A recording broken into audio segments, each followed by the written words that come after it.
இன்னைக்கு நம்ம 3 ஸ்பூன் கிச்சன்ல பார்க்க போறது காளான் பிரியாணி எப்படி செய்து பார்க்கலாமா? அதுக்கு ஒரு குக்கர்ல 100 ml ரீஃபண்ட் ஆயில சேர்த்துட்டு 50 கிராம் நெய் சேர்த்துக்கோங்க. இது கூடவே பிரியாணிக்கு தேவையான ஒரு பட்டை, 4 பிரியாணி இலை, 5 கிராம்பு, ஒரு அன்னாச்சி பூ, ஒரு ஏலக்காய், கொஞ்சமா கல்பாசி சேர்த்து வதக்கி விட்டுக்கோங்க. இப்ப இது கூடவே 15 to 20 சின்ன வெங்காயத்தை நீளமா வெட்டி உள்ள சேர்த்துக்கலாம். இது கூடவே 5 பச்சை மிளகாய் சேர்த்து வதக்கி விட்டுக்கோங்க. வெங்காயம் நல்லா வதங்கினதுக்கு அப்புறம் 3 தக்காளியை வெட்டி உள்ள சேர்த்துட்டு வதக்கி விட்டுக்கோங்க.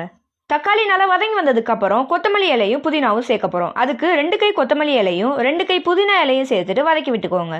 இது எல்லாமே வதங்கிட்டு இருக்கிற நேரத்தில் நம்ம ஒரு பேஸ்ட் ரெடி பண்ண போறோம். அதுக்கு ஒரு மிக்சி ஜார்ல 4 to 5 அன்னாச்சி பூ, 11 to 12 முந்திரி பருப்பு, 25 கிராம் சோம்பு, 3 பட்டை, 3 ஏலக்காய், இது கூடவே 12 to 13 இஞ்சியும் 13 வெள்ளைப்பூடு துண்டுகளையும் சேர்த்து அரைச்சு எடுத்துக்கலாம். நம்ம அரைச்சு வச்சுக்கிற பேஸ்ட்டை குக்கர்ல சேர்த்துட்டு வதக்கி விட்டுக்கோங்க. இது எல்லா பக்கமும் நல்லா கிளறினதுக்கு அப்புறம் டேஸ்ட்டுக்கும் காரத்துக்கும் 2 பொடி சேர்க்க போறோம்.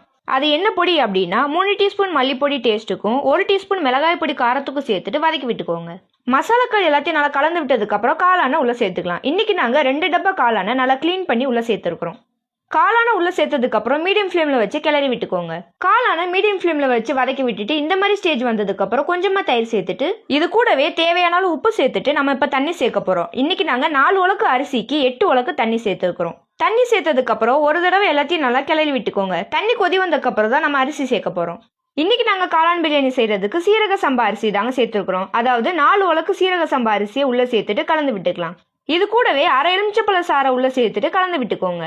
அரிசி உள்ள சேர்த்ததுக்கு அப்புறம் ஹை ஃப்ளேம்ல வச்சுட்டு ஒரு கொதி வந்ததுக்கு அப்புறம் குக்கரை மூடிடலாம். குக்கரை ஹை ஃப்ளேம்ல வச்சுட்டு ஒரு விசில் வந்ததுக்கு அப்புறம் ஆஃப் பண்ணிருங்க. குக்கர்ல பிரஷர் போனதுக்கு அப்புறம் குக்கரோட லிட்டை எடுத்துட்டு அடிவட்ட கிளறி விட்டீங்கன்னா நம்ம சுவையான காளான் பிரியாணி ரெடி. மறக்காம காளான் பிரியாணி ரெசிபியை ட்ரை பண்ணி பார்த்துட்டு எப்படி இருந்துச்சுன்னு கமெண்ட் செக்ஷன்ல கமெண்ட் பண்ணுங்க. இது போல சுவையான ரெசிபிஸ்க்கு நம்ம 3 ஸ்பூன் கிச்சனை ஃபாலோ பண்ணிக்கோங்க.